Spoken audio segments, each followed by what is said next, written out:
Hello বন্ধুরা, আসসালামু আলাইকুম। আজকে আমরা আসছি যশোর মনিরামপুরের কপালিয়া মাছ বাজারে।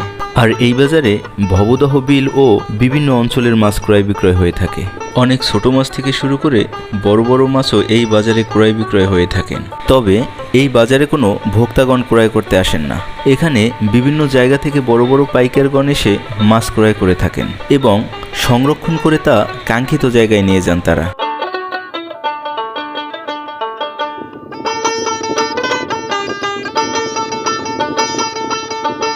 এই অঞ্চলগুলো মাছ চাষের জন্য বেশ উপযোগী, তাই এখানকার লোকজন মাছ চাষের উপরে বেশ গুরুত্ব দিয়ে থাকেন এবং মাছ চাষ করে স্বাবলম্বীও হচ্ছে তারা। আর চাষিরা তাদের এই চাষকৃত মাছ বিক্রয়ের জন্য দলে দলে এই বাজারে ছুটে আসেন এবং মাছের আড়তদারগণ তাদের এই মাছ কিনে থাকেন।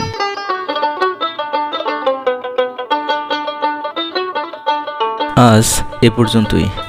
ভিডিওটি যদি ভালো লেগে থাকে তাহলে লাইক কমেন্ট করবেন এবং পেজটি ফলো দিয়ে পাশে থাকবেন। সবাই ভালো থাকেন, সুস্থ থাকেন। আসসালামু আলাইকুম।